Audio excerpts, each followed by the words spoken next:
Aonde está o seu poder? Os filisteus vêm sobre ti. E ele quebrou as cordas novamente. Porém, agora o que sucedeu? Isto tem tomado os pentecostais, os grandes doutores em divindade, para os seus pastores.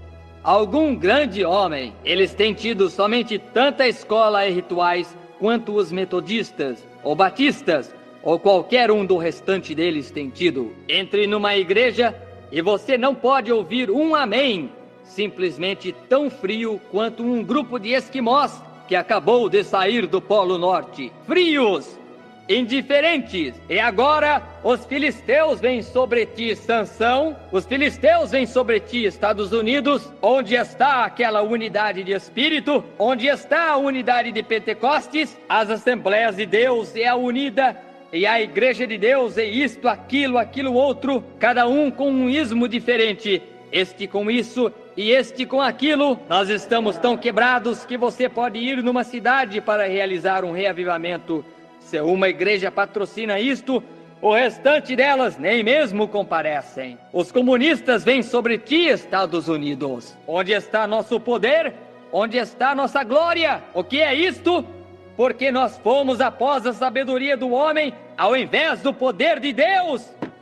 Ora, eles têm tido nossos pregadores e coisas que estão tão formais e engomados, até que eles têm nos organizado ao ponto que nós ficamos tão engomados e de pescoço duro, até que as pessoas, você nem ouve mais um grito na igreja. Você nunca ouve ninguém clamar. O assento dos que choram está colocado no porão. Não há mais glória na igreja. Tudo o que nós fazemos é somente nos assentar sossegados, tão formais quanto nós possamos ser. Nós não estamos livres, nós estamos amarrados. O diabo com seus demônios modernos tem amarrado a igreja do Deus vivo. Correto. Não há mais poder na igreja, não há mais liberdade. As pessoas estão tão engomadas e formais. Ora, Deus pode vir no meio do povo pentecostal e mostrar que Ele é Deus e provar seus sinais da sua ressurreição. Isto nem mesmo os estremece. Glória! Ora, isto é uma desgraça. Eu ando pelo país, Deus operando sinais, e as pessoas sentam e...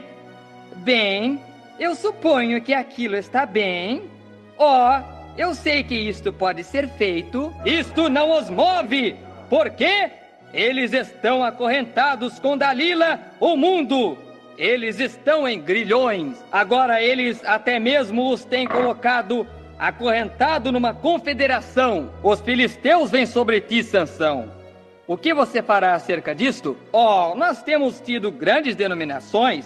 Certamente, nós temos tido o maior número de membros do que nós alguma vez tivemos. Porém, onde está o Espírito?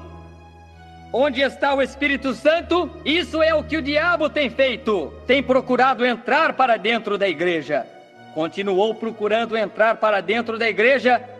Venha para cá.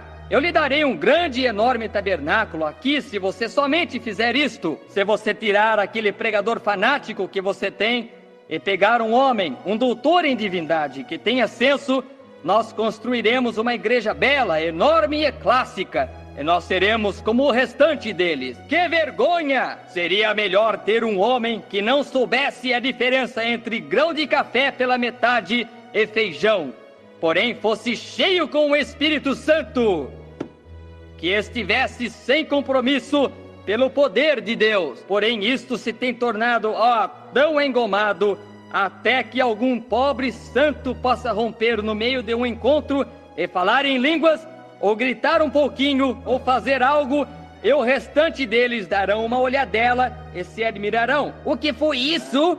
Bem, me pergunto por quê.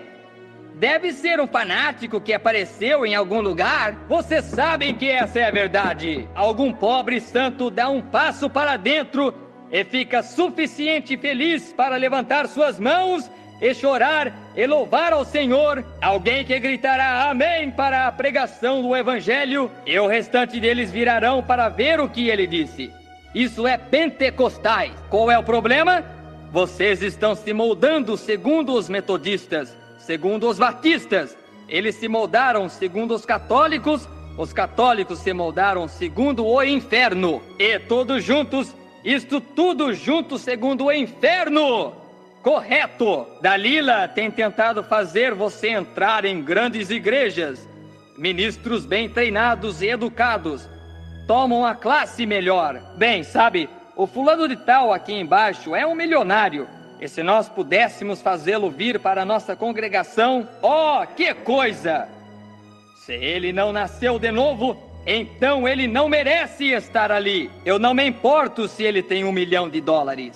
Se ele possui 40 Cadillacs, seja o que for que ele tenha, ele tem que nascer de novo, vir diretamente para um novo nascimento e ser regenerado pelo Espírito Santo e sair fora dali em um novo nascimento, soltando ranho, me perdoem, clamando e gritando e fazendo um berreiro como o restante deles fazem, e viver uma vida depois para provar que ele o tem. Amém! Isso é o que você necessita. Sansão, os filisteus vêm sobre ti, os comunistas vêm sobre ti, o mundo vem sobre ti, o diabo vem sobre ti. Eles voltam e veem o Espírito de Deus operando milagres e fazendo coisas da sua ressurreição. O que Jesus prometeu, eles dizem: você sabe, eu penso que o irmão Branham tem muita telepatia mental. Meu pastor disse que isso era do diabo. Você, pobre hipócrita, infiel, iludido, todo polido, você, lobo em pele de ovelha. Jesus disse: se vós tivesses me conhecido, vós teríeis conhecido o meu dia. Porém, vocês tomam um grupo de Saúls que tenta fazer vocês como o restante do mundo. Nós desejamos um grupo de homens de Deus que não se comprometam sobre a palavra, porém preguem a verdade e permaneçam no batismo do Espírito Santo. Porém, o que o mundo tem feito? Ele tosquiou todo o seu poder. Você nasceu nazireu, Pentecoste. Porém, o mundo certamente tosquiou seu poder. Agora está somente tão engomado como o restante deles. O que nós vamos fazer? O que irá suceder? Há uma coisa gloriosa de que eu posso pensar para terminar o texto. Enquanto Sansão estava amarrado, nós não podemos ter um reavivamento. Ouça ao nosso fiel irmão Billy Graham: reavivamento em nosso dia. Ouça a Oral Roberts clamando: reavivamento em nosso dia. Ouça ao restante deles: reavivamento em nosso dia. Como nós podemos ter um reavivamento quando nós estamos amarrados? Nós temos amarrado o Espírito Santo com as nossas organizações e tradições, e nós não podemos ter um reavivamento do Espírito Santo. Amém. Eu sei que isso está queimando ardentemente com o tempo, porém é a verdade. Como nós podemos ter um reavivamento do Espírito Santo quando você está tão amarrado e engomado? Forma de piedade, a Bíblia disse que eles teriam forma de piedade, porém negariam o poder da mesma. O poder do quê? O poder da organização, o poder do mundo, o poder da igreja, o poder do Espírito Santo. Esse é o lugar secreto na igreja. E quando a igreja adota pregadores educados e grandes edifícios e ornamentos, ao invés do antiquado Espírito Santo, seria melhor eles estarem na missão novamente. Amém. Verdade. Como você vai ter um reavivamento do Espírito Santo e as pessoas o extinguem e o amarram e com medo disto? Aí é onde o problema se coloca. Os filisteus vêm sobre ti, porém nós temos uma bem-aventurada esperança. Enquanto Sansão estava na cadeia, qual é a primeira coisa que eles haviam feito quando eles o pegaram? Primeiro eles o amarraram. Eles tiraram o seu poder, eles encontraram o seu segredo. Eles encontraram o segredo de vocês. O mundo encontrou o segredo de vocês. Agora todas vocês mulheres que cortam o seu cabelo, isto vai com o mundo. Todos vocês homens vão e agem como o mundo. Está bem dizer piadas e piadas sujas, e sair e fumar uns cigarros, e andar com uma mulher dos vizinhos, e tudo mais assim. Um pouco de bebida alcoólica social para manter o seu trabalho. Eu preferiria me deitar sobre a minha barriga e comer bolacha de água e sal, e beber água de riacho, e permanecer limpo e puro diante de Deus, do que me comprometer por qualquer tipo de trabalho. Correto? Verdade. Permaneça fiel a Deus. Sansão, os filisteus vêm sobre ti. Tabernáculo Branham, o ismo mundano está se arrastando entre vocês. E acerca disto, tem vocês exposto o seu segredo? Tem vocês exposto aquele segredo que Deus lhes deu quando vocês estavam se espojando ali na serragem há uns anos atrás? Tem vocês deixado isto rastejar com adoração social e formal? O que sucedeu com vocês?